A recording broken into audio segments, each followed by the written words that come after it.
जय श्री राम। आज आम आध्यात्मिकता उपरे संपूर्ण भाव में अनभिज्ञ रोच कहीं आमको भौतिकवाद एते मशगुल करते प्रभावित करी आम आध्यात्मिकता को जानवर वंचित रोच।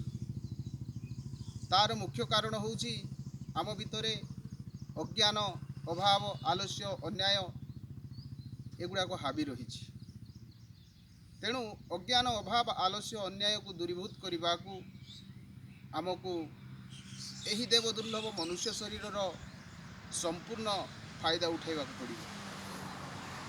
तो ये मनुष्य शरीर महिमा हेउछि निज अमर आत्मा को जानिबा वो से अमर आत्मा को जानी से आत्मा को साक्षात्कार करने को प्रयत्न करवा वो 84 लाख जीवजनी मुक्ति प्राप्त करवा हेउछि मनुष्य जीवनर बा मनुष्य जन्मर दिव्यता।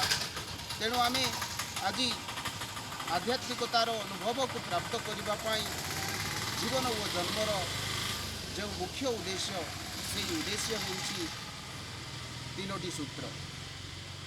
प्रथम सूत्र हूँ कर्म, द्वितीय सूत्र हूँ भक्ति और तृतीय सूत्र हूँ ज्ञान।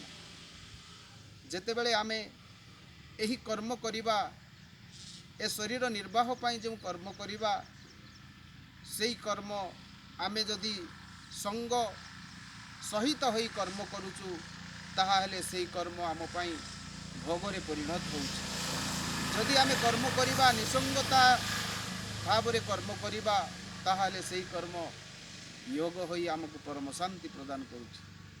तेणु कर्म को जानिबा आमरी जो 84 लाख जीव अच्छी से 84 लाख जीव भितर केवल मनुष्य पाखरे भक्ति अच्छी। तेणु यही मनुष्य जीवन को प्राप्त करी आमे जदि भक्ति को प्राप्त करि परिबा ताहा हेले जीवन आमर चरितार्थ हो पारिबो ओ मानव जन्मर संपूर्ण भाव में सुलभ हो पारिबो। वो तृतीय सूत्र हूँ मनुष्य जीवनर ताहा हेउछि ज्ञान। से ज्ञान को आम आध्यात्मिकता कहवा। तेणु से मनुष्य देह दिव्य ज्ञान से ज्ञान को आम प्राप्त करने यही जीवन और जन्म को आम चरितार्थ करवा वो से ज्ञान को प्राप्त करने आम सद्गुरुंकर सानिध्य प्राप्त करवा। प्रभु श्री रामचंद्र मध्य से दिव्य ज्ञान को प्राप्त करने गुरु वशिष्ठंकर सानिध्य करथिले। भगवान श्रीकृष्ण मध्य से ही दिव्य ज्ञान को प्राप्त करने गुरु संदीपनी जी सानिध्य प्राप्त करथिले।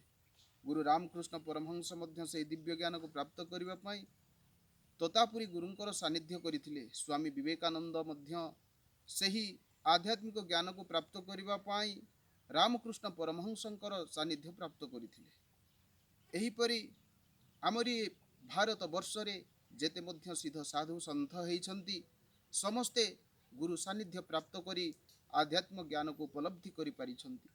तेणु गुरुलाभ सर्वलाभ गुरुहीनस्तु बालिश जीवनर लाभ होउछि सद्गुरु को प्राप्त करिवा। गुरु बिनु भवनिधि तरई न कई जो बिरंची शंकर समहई गोस्वामी तुलसीदास रामचरित मानस उद्घोषणा करिछन्ति।